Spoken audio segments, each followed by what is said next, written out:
without further ado, ladies and gentlemen, let's kick off with a topic that is very close to my heart. As a father of 2 young daughters, it's fair to say that I've got skin in the game on this when it comes to women's sports. We are talking from tech entrepreneur to women's sports investor. This is a man who co-founded Reddit. He's the founder of 776. He's built a career spotting untapped upside in tech, media. I think this, for me, is one closer to my heart, community. He's now applying that same vision to women's sport. He's backed Angel City FC stateside from its 2020 launch through to its record-breaking $250 million sale. Drinks on this man a little later. Just 4 years later, he's an investor now in the Chelsea Football Club women's side. And, can't quite believe I'm saying this, he's even taller than me as well. It's not often I'm looking up. Ladies and gentlemen, please give an Abu Dhabi welcome to the one and only Alexis Ohanian.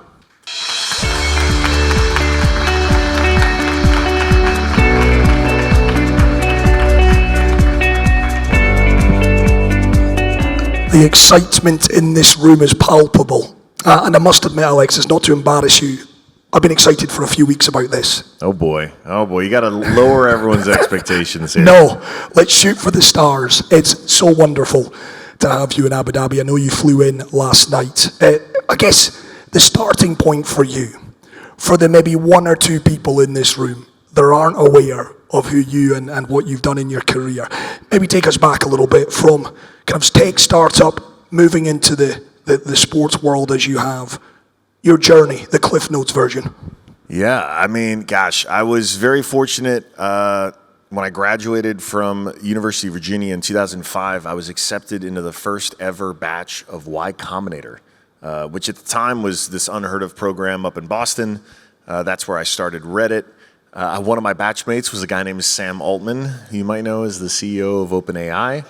It was a special crew of folks, and ended up selling Reddit actually really quickly, about 1.5 years later, and I got a very lucky chance few entrepreneurs get, which was I got the chance to come back and take the company private again, or remove it from Condé Nast, which had bought us, and I came back as executive chairman in 2014 to spin the company out and to give it another go. And the company was in a bad place. Back then, the previous CEO had made some very bad decisions. The business was doing like $8 million in revenue that year, and it was 10 years old or 9 years old at that point. And we turned it around. And actually, one of the women who helped make that possible is now my co-founder for 776, Caitlin Holloway. We turned the company around. About 4 or 5 years later, it was doing about 150 in revenue, valued at over $1 billion, $1.5 billion.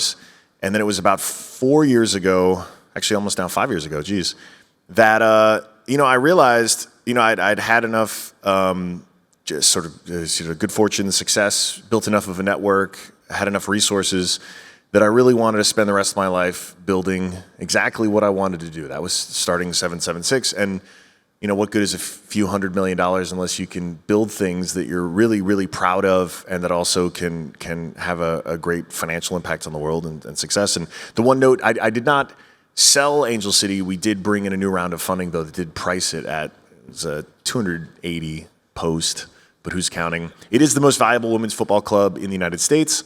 And believe me, when I paid $1 million in a franchise fee in January of 2020, capitalized the team with about another $6 or $7 million. So it was a good growth rate. And starting Angel City really sparked a revolution around changing the conversation around investing in women's sports, proving out that you could do it and have billion-dollar outcomes one day. And I just feel so grateful to be on this journey now. Obviously, as a 10% owner of the Chelsea Women, amazing club in the WSL, and now even building leagues of my own like Athlos. And I do think we also still invest and build companies in AI and robotics and space and all kinds of sectors. But sports is one where undeniably we've had tremendous success, where we've sparked a real sea change. And I do get a lot of joy also as a girl dad to 2 young daughters. I get a lot of joy in proving a lot of people wrong who 5 years ago said I was going to lose all my money and no one cares about women's sports. I say that tweet went viral where I laid out my roadmap for why women's football was a huge opportunity, $1 billion opportunity. And most of the replies back in, this was March of 2019, most of the replies were telling me I was an idiot and I was going to lose all my money. So I saved those tweets. And then every time we hit another revenue milestone or valuation milestone, I'd tag the people with a screenshot of their tweet and just thank them for the motivation. Love Very that. petty. Very petty. Yeah, I like that. Big round of applause for that. I can get on board with that. We're going I hope to you're not applauding my pettiness, but if you are, that's great. This is giving me more motivation. No, but it's right to save those naysayers, and there are many in this world. We spoke a lot yesterday about the fact that being a sportsman or woman today, you're there, you're up on a pedestal, you're there to be shot at. So it's great that you save those tweets and you come back to those people. We'll come to all of your kind of sporting interests in a second, Alexis. I think when you talk about those early days, and it's a question you've maybe had many times, is there a particular moment? Was there a setback? Was there someone who closed the door in your face that you look back on now as being a real kind of catalyst, if you will, for where you are today? Oh, yeah. Well, so in the early days of Reddit, so like I said, we started it in June of 2005, finished a sale October 31st of 06. But really started that process in like April of that year. So very, very quickly, you know, we had just enough traction, just enough success that when someone knocked, this head of biz dev at Condé Nast was like, "Hey, we'll give you $10 million to, sell your company to us."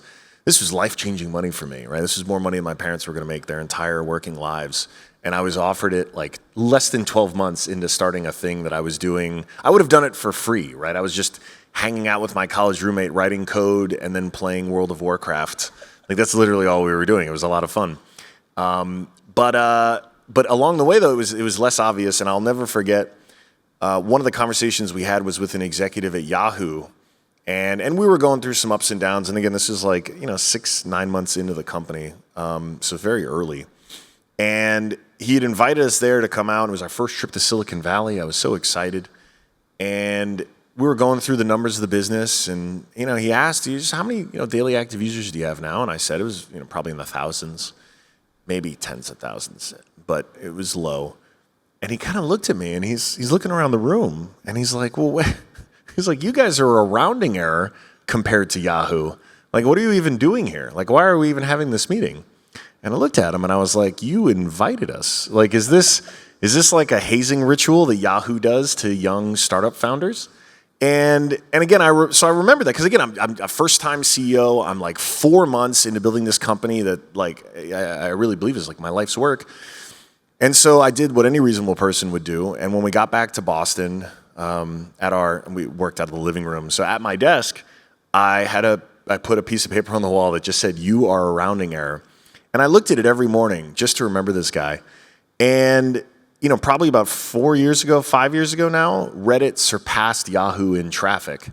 And I thought back to that wall and I thought back to that executive and I was, again, just grateful that he could have been, the fact that he was such an asshole gave me so much motivation during a lot of hard days for all those years. And it felt deeply satisfying to know that Yahoo is now the rounding error compared to Reddit. And so, yeah, there are moments like that. And I think one of the reasons why I've had the success I've had as an early investor is just it comes from a place of deep empathy with founders. I will never stop doing this, much to my wife's chagrin.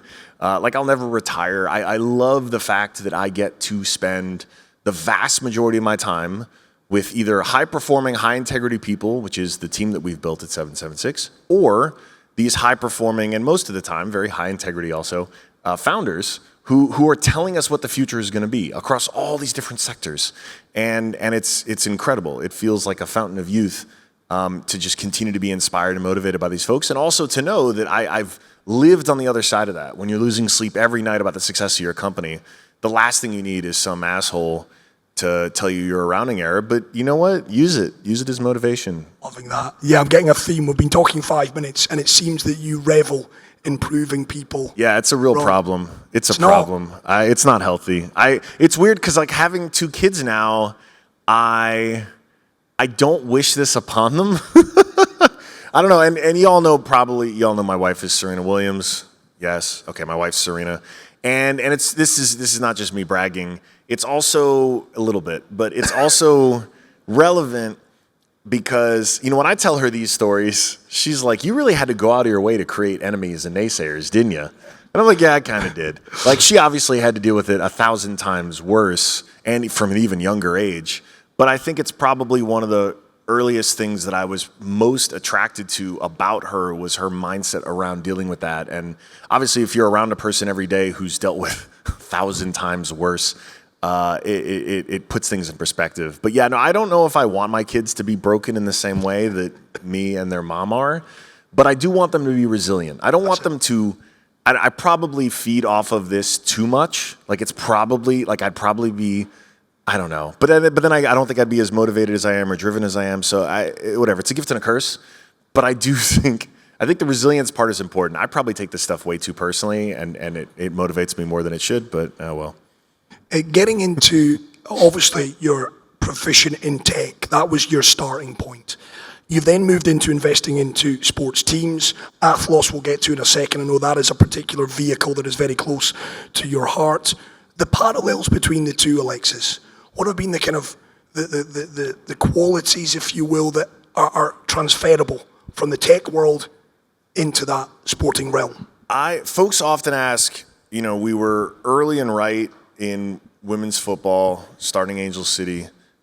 We did it again with Tigers Team Golf League, TGL, bought the first team in that league, and that's been a great success. And folks often ask, and again, with the success of Athlos, they're like, okay, you've done it now 3 times in 3 very different sports. What's the thread? How? And I actually think creating Reddit was the best possible education for building in the world of sports because of something you talked about in the intro, which is community. And, in building Reddit, my job was thinking through how do I build a product and build a community and a product that reinforces that community that makes strangers on the internet feel kinship around things ranging from sports teams, living in a city, r/Abu Dhabi, r/Angel City FC, or stapling bread to trees, I think it's stapled bread to trees. That's a real community. There are hundreds of thousands of people, don't ask, who take photos of bread that they've stapled to a tree. I mean that literally, that's not a metaphor.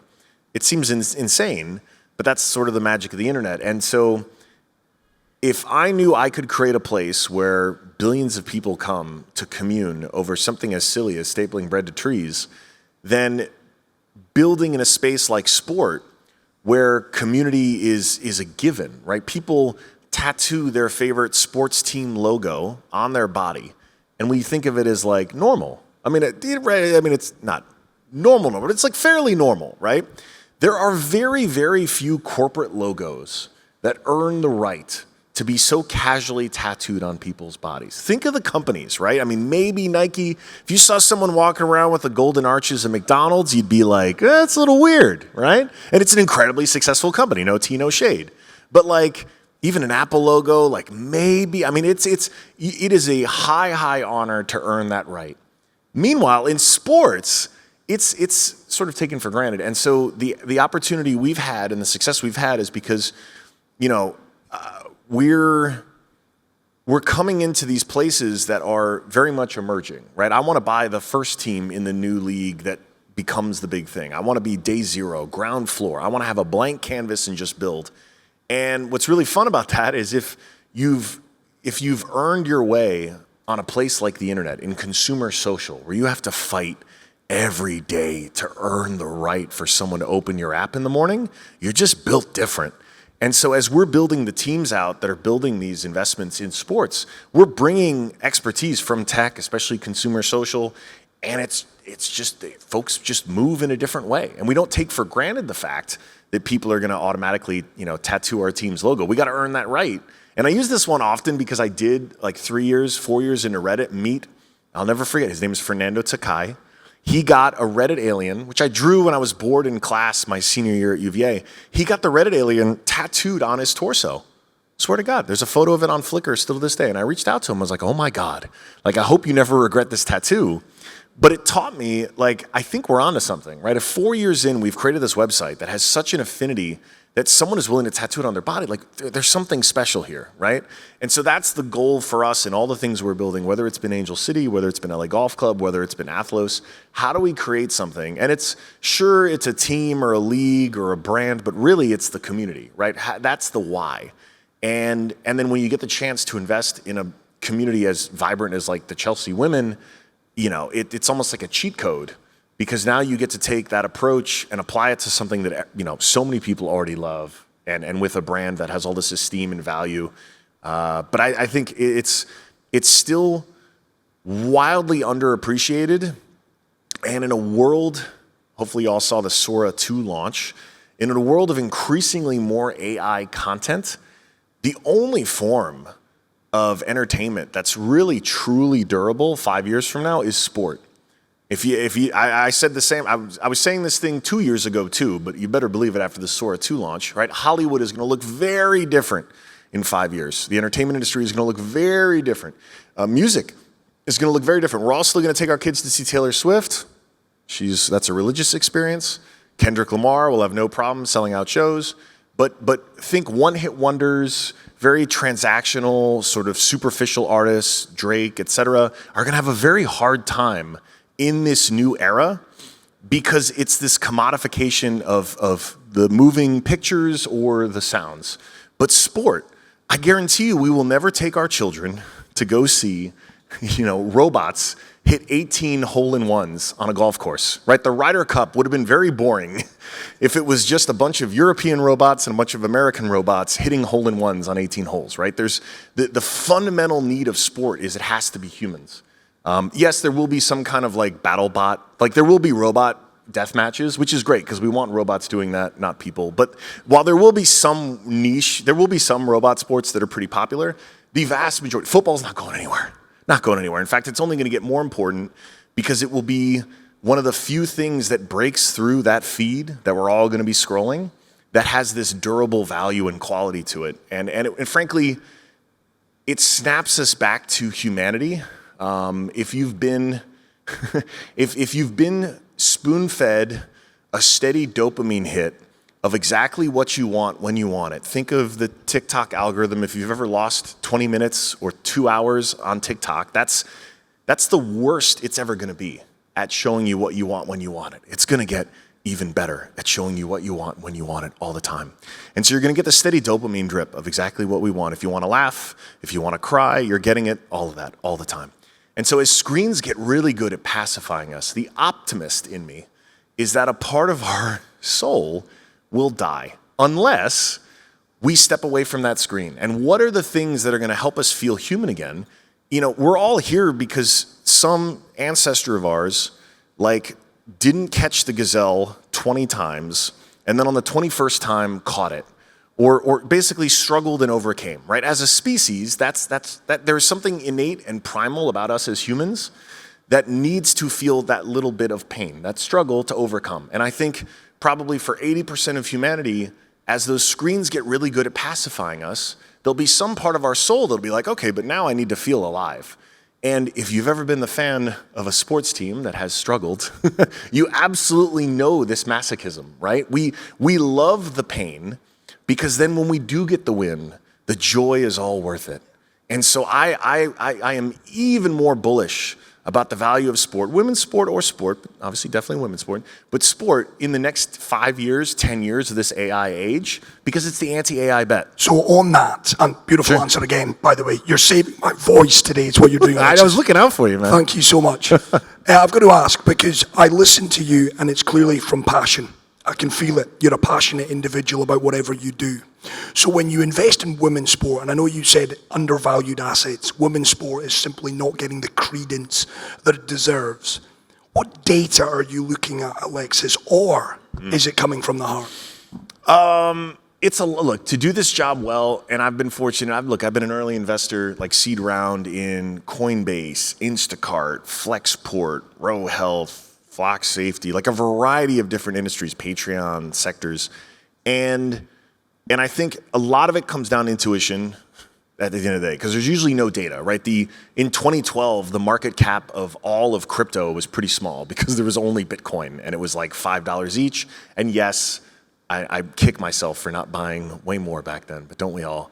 But still, did well, no complaints. And so with women's sport, actually, there was a Bitcoin, so to speak. And it was right in front of us the whole time. And in my March of 2019 rant, you can still find this thing, the one that went viral where I said I'm going to buy a team and it's going to be worth $1 billion one day. One of the things I pointed out was, in the United States, and I'd actually wager for most of the world, but let's go with the US, 300-something million people, big economy, right? Crazy about sports. The sport of tennis is as much a women's sport as it is a men's sport.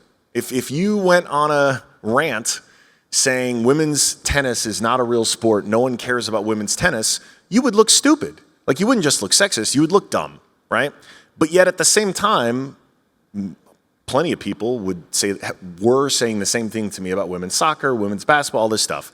And in their head, they didn't think like this was dumb. And, well, so why? It's the best question to ask. Well, because Billie Jean King, a few decades ago, said, hey, you got to pay us the same as the men. And these tennis organizers were like, well, if the women are going to be here at the same time as the men and we have to pay them, we might as well promote them a little bit too. And once you had that pay equity, and once you had that equal promotion, which was a fluke of timing, like it was very convenient, the women's tennis happens at the same time as men's tennis, you had two little girls in Compton that were like, oh, I could play tennis and get paid. Like, I can make a real living playing this one singular sport. So let me dedicate my entire childhood and adult life to being excellent at the sport. So you get the Williams sisters. And so you get generational talent that can then break the culture of tennis into something much, much, much bigger, much, much more popular than like a country club sport for the wealthy. And the dollars flowed. And in the United States of America, capitalism is king at the end of the day. And you look at the numbers even to this day, check the numbers, ESPN reports every year, the US Open final, more Americans watch the women's final than the men. And it doesn't even need American women in the final. We had one, Djokovic was chasing history, and more Americans tuned into the US Open women's final with two non-American women. Well, so at this point, look, ball don't lie. Like, when the viewers are there, when the dollars are there, the capitalist free market has spoken, women's tennis is just as valuable as men's. And again, if you said otherwise, you would just look dumb. In addition to sexist, you'd look stupid.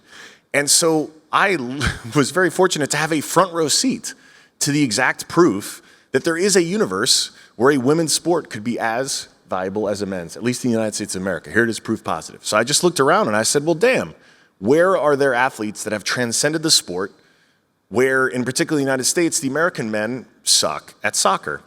There is no mental model of American soccer greatness that has men. And so I can market greatness all day long. Now, if I say, think of American soccer greatness, you're thinking of Mia Hamm, you're thinking of Alex Morgan, you're thinking of women. Again, I can market greatness all day long. And so the edge in the United States was, let me start with soccer. It's when folks, this was the challenge in the WNBA, is obviously overcome it in a massive way.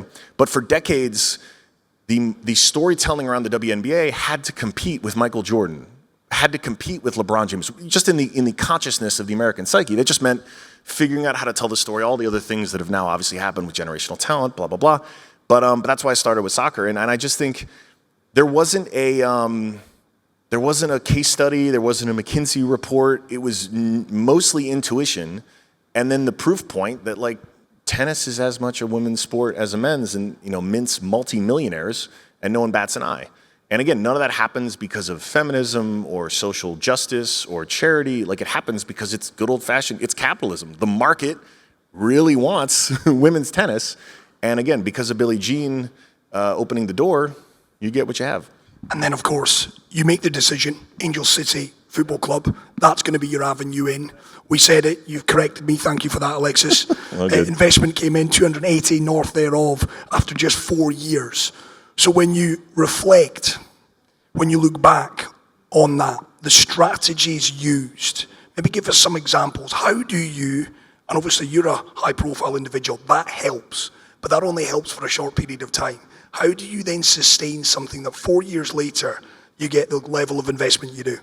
Well, so it can't just be one team. And the most important thing was, after I started Angel City, a whole parade of new owners started either buying teams or buying expansions that all had the same mindset that I was, again, tweeting about back in 2019, which is build enterprise value in these teams. Invest in marketing these teams and tell these athletes stories. They shouldn't just show up every 4 years during the Women's World Cup. And sports bars in every major city in America are full of people watching Women's World Cup. And then these athletes, the same humans, disappeared for the 4 years in between. So the very radical idea was like, let's market those same amazing athletes all the time, not just every 4 years.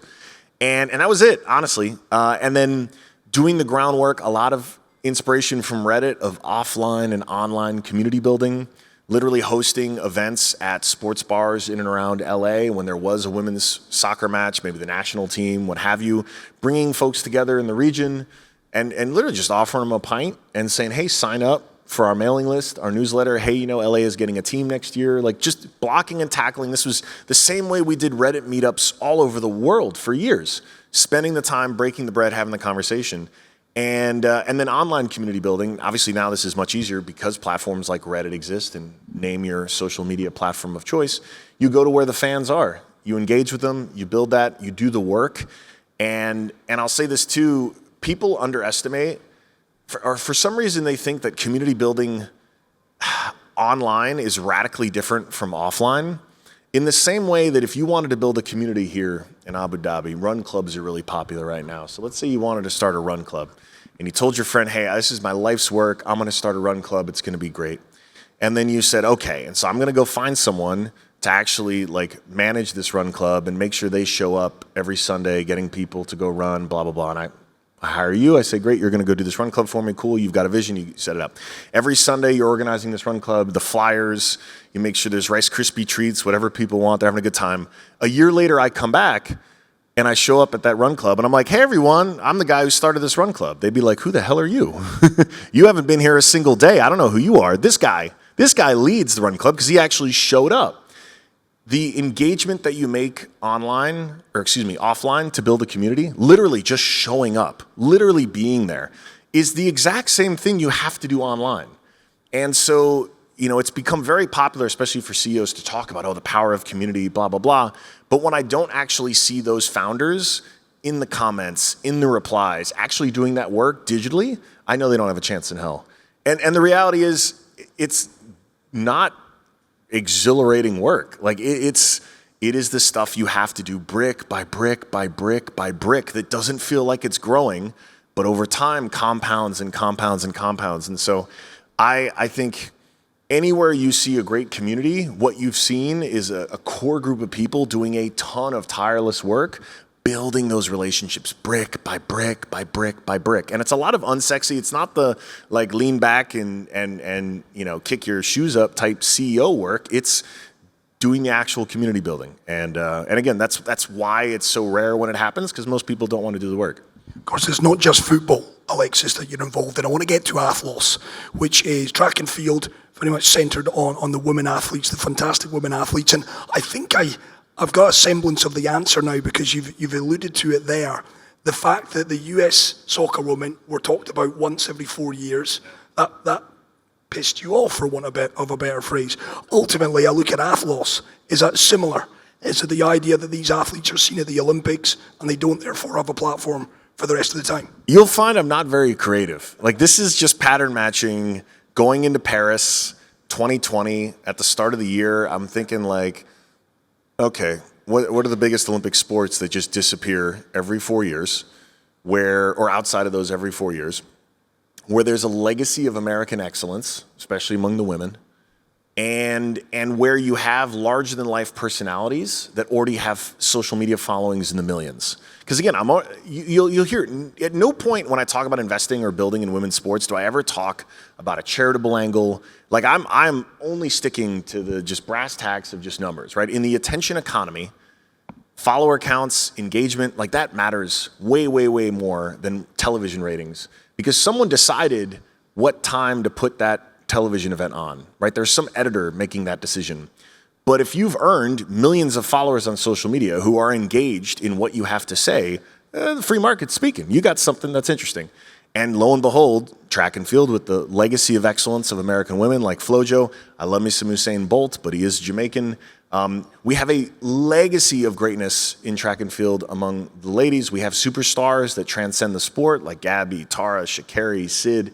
And for some reason, they disappeared in our consciousness in between those Olympics. And thus Athlos was born. And in a way, I'm making up for really the brilliant move I should have done in 2019 was buy the NWSL. Probably would have cost $10, $15 million. Fired everyone. And then rebuilt it. It was a very problematic organization. You can read about it in the Yates Report. They deserved it. And and then rebuilt it like a technology company, right? Because I'm a software builder at heart. And you know, especially now that AI has commoditized writing code in just the last couple of years, this is my dream with Athlos, right? To build a league that is structured more like a software company, where we're building software to do all the things from, you know, the CRM that manages all the contacts for the sales team to, you know, a dashboard so that every single content team can actually see in real time how their content's performing across the platforms versus the others. Like I dream of this, and it's been really fun to now be able to build it, to have a league app that people check every single day because it's so satisfying and engaging, even when Athlos meets are not happening. And we had the success with the first meet. 3 million people tuned in last year in New York. We've expanded it this year, October 9th and 10th. We're doing the long jump literally in Times Square this coming Thursday. And then on the 10th, you know, Friday night under the lights, we have a DJ spinning in between each of the races. Ciara is doing a little performance. Meg Thee Stallion did it last year. And this is the biggest prize in the sport. We have Tiffany crowns for the winners, because if you see them with a gold medal, you got to show up with a good trophy, you know, to compete with Olympic gold. And then next year, we've announced we're doing a team-based league. So we're actually going to have 3 meets in 3 major cities across the globe. New York will still be the heartbeat of it, but we'll have 2 other big ones we're going to add. And we'll create this team-based format so that people can have something to tune into, to follow these incredible athletes, and give them a spotlight and a stage outside of the Olympics that they deserve. What's the ultimate goal with this, Alexis? Ultimately, and I'll ask this bluntly, is it to sell it and make money? No, well, look, every one of these, this is so important. Everything I do is built around a business outcome. And I think far too long in women's sports in particular, even well-intentioned people treated it like a charity. And that was the curse of low expectations. And I saw that when I showed up at the first Board of Governors meeting at the NWSL. The best owners in the room sheepishly were like, well, yeah, you know, I don't invest any money in this thing because I'm just doing it because I have a daughter or a granddaughter who likes soccer. And those were the best owners, okay? So the curse of low expectations is a problem. Can't have that. And so more, and also really relevant to this is, this always has to be treated as a business venture. And here's the good news. If you just ask any of these athletes, that's what they want too. They absolutely want that. And that's probably been the most satisfying part of doing as much work as we do in women's sports. Any athlete, any professional athlete, especially women, because when they were getting up early to go to practice, they couldn't tell themselves like, oh, don't worry, if you work really hard, one day you'll be rich and famous. Where, you know, if their brother played basketball or football or literally any other sport, they could tell themselves like, yeah, I'm getting up at 5 a.m. because maybe one day I'll be rich and famous for doing this. No, the women athletes you see today, right, they didn't have that unless they played tennis. They didn't have that to drag them out of bed. They did it out of sheer will and force. And so they're an amazing group of humans to be building with and working with. And, you know, every athlete in Athlos is a shareholder in the league as well. That was really important for us. And so they do the work, they're hungry, and again, they have to play zero-sum games. If you're not good enough as an athlete, you stop being an athlete, right? You get cut. You have to go find another line of work. And the great irony of so much of the infrastructure around women's sports was that a lot of the people making the decisions on the business side weren't held to the same standard. They could be comfortably mediocre. And again, that's what I walked into in the NWSL. And that was the 3rd iteration of a women's soccer league in America. And it had been around for 7-8 years before we showed up. And so, yeah, no, these athletes love the fact that now folks are coming in with a very different mindset around excellence, around outcomes, because they've had to do it their entire professional lives. And it's it's been deeply rewarding for me. And I think now I want Athlos to be as big a part of my legacy, probably bigger than Reddit. And so our goal here is to build something that is a truly transformative league that makes this sport, again, it's one of the most popular, look at the numbers, one of the most popular sports during the Olympics every 4 years and kind of pops off the radar after that. I think we can do something very different. And in the same way that Formula One has become such an amazing spectacle, again, let's just abstract it away for a second. Like, I love me some Formula One, don't get me wrong. Shout out Lewis Hamilton. I love the fact that you have this sport that is, what is it at the end? If I'm explaining it to an alien, it is humans going as fast as possible from point A to point B. Now, in the case of Formula One, they're doing it with an amazing feat of human engineering a car, which is dope, great sport. We have a race in the United States called the Kentucky Derby. I know horse racing is popular around here. Kentucky Derby does about $150 million in EBITDA every year. The average American can't name a single horse or jockey. And why do you go to the Derby? Well, it's in the middle of nowhere, America, but Kentucky's cool and you get to wear a nice hat and drink mint juleps or whatever. It's a cultural event. But that culture has not been relevant in America for 100 years either. And yet, it's an amazing thing. No tea, no shade. But again, what is it? It's humans going as fast as possible from point A to point B on horses. Again, great sport, right? So we know how popular humans on horses is. We know how popular humans in cars is.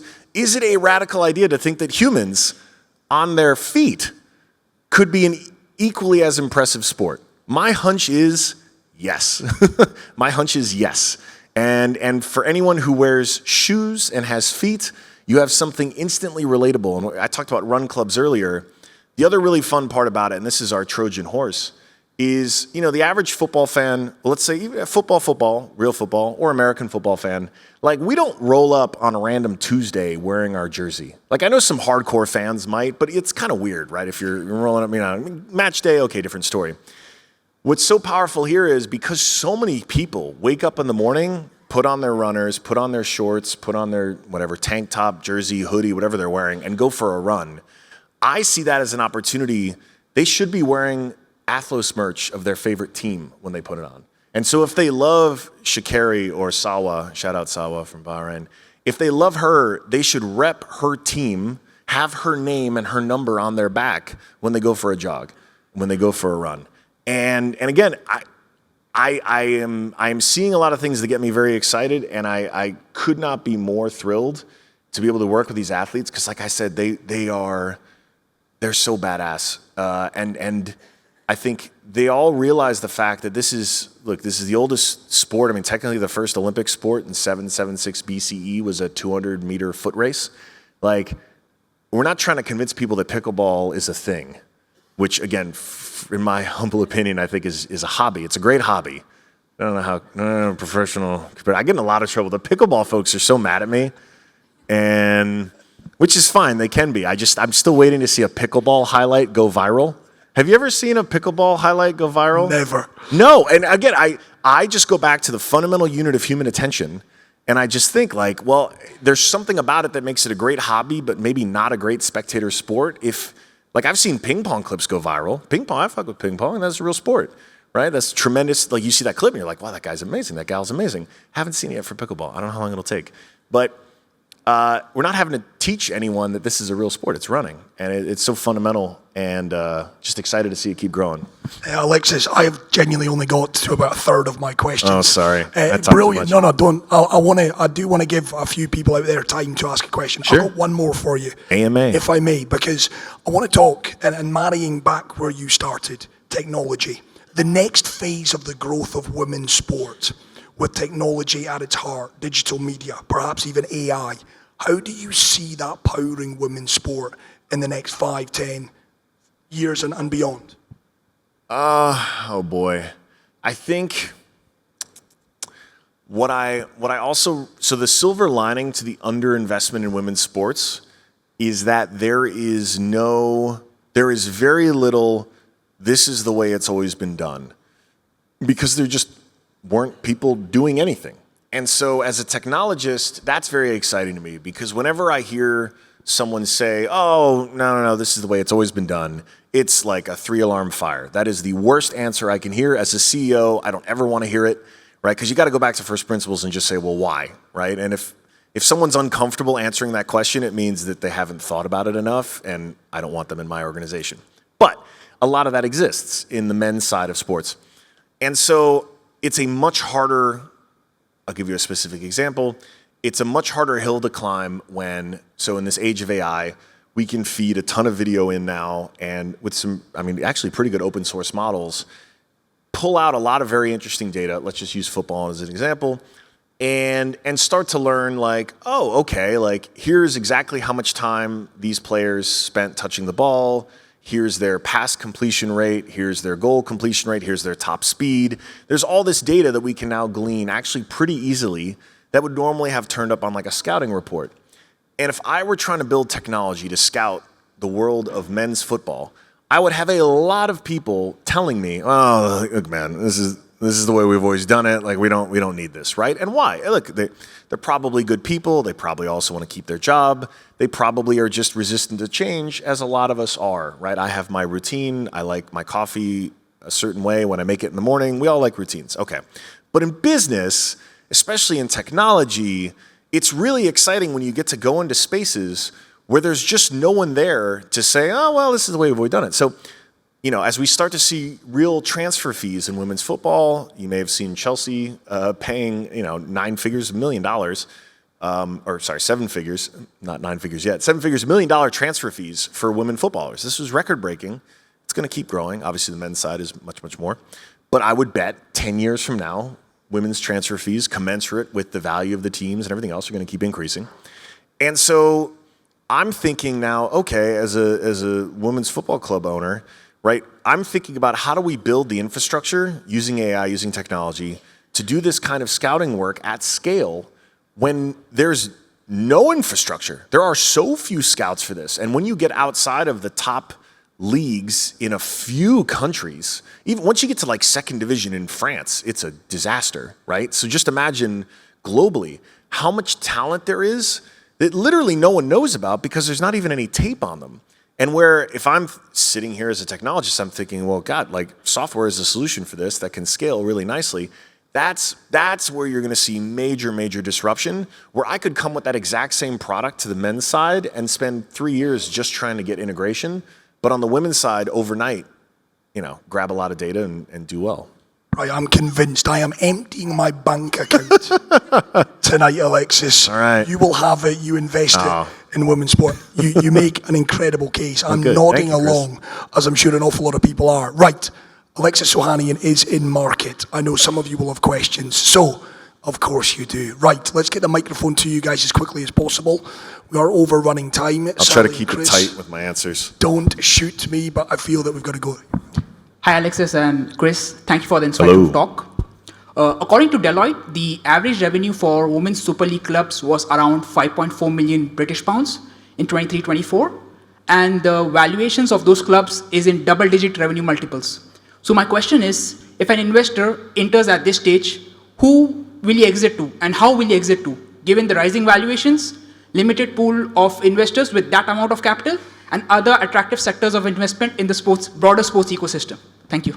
All right, good question. Wow. So for the WSL in particular, I know Chelsea women's revenue is definitely higher than the 5, but I think that's a reasonable average. The downside, the WSL definitely has a range of teams at the very top that have invested very well in their women, and then others who have not invested at all. So the average is, the median's probably a little higher, but your point still stands. Look, the valuation multiples right now in the WSL actually look pretty good relative to like the NWSL, the American Women's Soccer League. And I think the biggest shift that's happened in American sports, which I think is going to drive global sports, was, and this was my thesis with Angel City back in 19, one of the big 4, I don't remember which one in America, had just let in private equity. And I forget if it was the NBA, MLB, I forget. And as soon as I saw that happen, I was like, oh, this is great. Because there's only a finite number of billionaires, and as soon as one private equity firm invests in a team, they're going to get under the hood, and they're going to realize, oh, like this could be run more efficiently. And once they run it more efficiently, there's higher revenue, higher profit. And all of a sudden you start to, because folks, everyone's paying attention to each other. It's a very small group chat in these leagues. They're realizing like, oh, we could be saving money this way, or we could be doing things better this way, or what have you.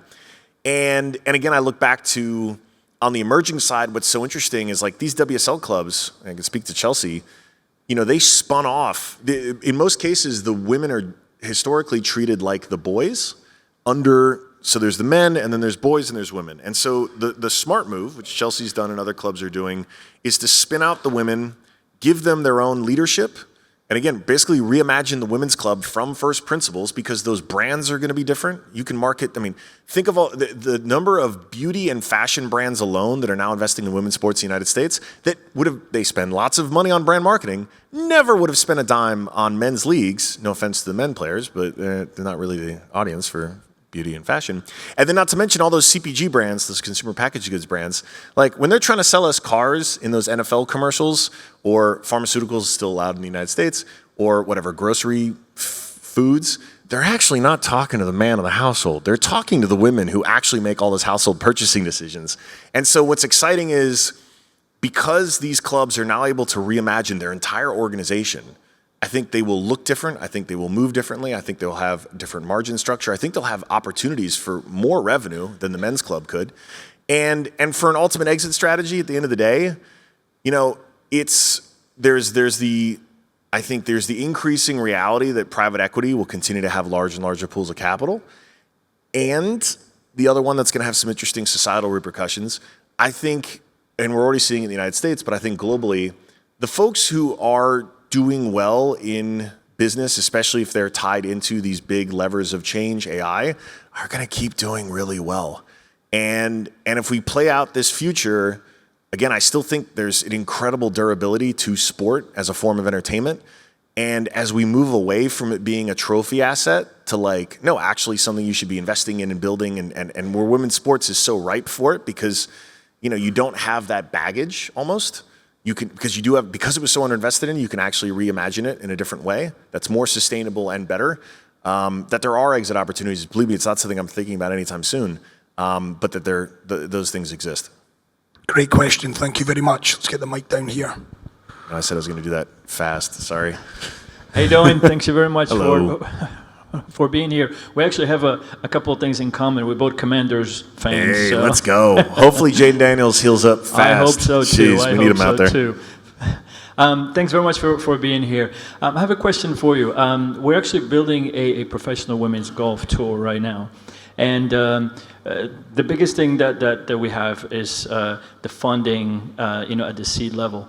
Everyone that we talk to loved the idea of what we're trying to do, but everybody wants to see proof of concept. But a proof of concept, obviously, you need cash. So we feel like we're chasing our tail a little bit. So any recommendations or any things that you think would be something for us to do or follow up on, would greatly appreciate it. So you said you have the capital. You're trying to get that first proof of concept, right? Or looking at so one of the things, look, how did I get into women's football? I reached out to all the best footballers I could, like Alex Morgan and others, and I just sat with them and I took notes and I asked them a bunch of dumb questions. When I got into athletics, what did I do? I called up Sha'Carri, Gabby, Tara, anyone who would take my call, and I just asked them, hey, what would you want to see? What would you want to build? So I would lean into, because at the end of the day, leagues are relevant because of the teams, because people are fans. There's that photo. I don't know if this will land here, but there's an infamous photo that went viral of Rob Lowe wearing a hat that said NFL on it. And everyone made fun of it because no one wears a hat with a league name on it. It was ridiculous, Rob. Come on. So leagues matter because of the teams, because people love those teams. But teams matter because of the players. And so it all ladders back to the players. So I would say lean into even just one or two stars who you think would have the weight to start to move the market and get them bought in, get them equity. These are all things that we've done that really, really help because they're the reason people tune in. And then can you create a format that's an incentive for them to participate? Now, the downside to golf, and believe me, I've looked at this for tennis, is that when you have golf athletes are fairly well compensated. I mean, not as well as tennis players, but they actually make a good living being a top golfer as a woman. The easiest leverage we have, we made Athlos relevant literally overnight simply because the top prize at the time was $30,000 at the end of a season. That's what Gabby Thomas would win if she won the championship at the end of a year, $30,000. And we said, we're going to double it, $60,000, for this one race and instantly became the most credible thing outside the Olympics just because of the prize money, like because it was so low. You won't have that edge in golf in the same way, but I would lean into what those athletes are looking for, whether it's exposure, whether like figure out that, and you figure that out by spending the time with them, and then that's your anchor to get those initial fans or those brands or those investors going. And I would say for sure, if you can figure out an equity structure, I think about, I'll pick on the NFL. Again, big Commanders fan, respect. But you think about the original players in that league, right? They sacrificed their bodies, their health, their everything, and none of them made any real money from it. And so one of the other advantages to women's sports now is we can learn from the lessons of even men's sports and say, okay, how do we create this sort of stakeholder alignment so that this wave of athletes will be in a better position than even the OGs of some of the biggest sports in the world. I'm sure the original Premier League players, I'm sure it was the same story. And I do think, for me personally, one of my greatest professional highlights was seeing, when Reddit IPO'd, we had admins become millionaires. And it was incredibly satisfying for me to see that. And the story of Silicon Valley is one where we give everybody equity. And I think the reason why there are so many generational companies that have come out of that is in no small part because when they get started, the mindset of every CEO is, let me make sure everyone feels like an owner because I'm going to ask them to do unreasonable stuff, right? I'm going to ask them to work their asses off for this thing that could statistically not work, and magic happens. And I really believe in this model, and I think applying it to sports is probably a pretty good plan. Great question, Zach. Thank you. Right, I think we've got one more here. Oh, right, we've got two. Let's do two. Sally and Chris, deduct it from my salary. Good morning. Hello. Hi, Dr. Melita Moore, sports medicine concussion physician in the U.S. from the NBA and WNBA. You said in hindsight you wish you had the opportunity to purchase the NWSL. And we see yesterday in the news cycle, the commissioner of the WNBA has come under fire by a player, Nafisha Collier, saying that the leadership of the WNBA is the worst in the world. If you had the opportunity to reimagine the WNBA in this 5 year of exponential growth, what are some of the key things you would do differently? Are you trying to get me in trouble here? I do think, well, look, to Fee's credit, and this is what I will say I appreciate about her, and I don't actually know her. I mean, I don't know her. I know her like hi, but I don't know her. But I still feel confident saying this. The fact that she has also built the thing, right? She's not just saying like, hey, here's my problem. She's also said, hey, I'm making a solution. And this is the off-season league Unrivaled that she started, this 3-on-3 basketball league.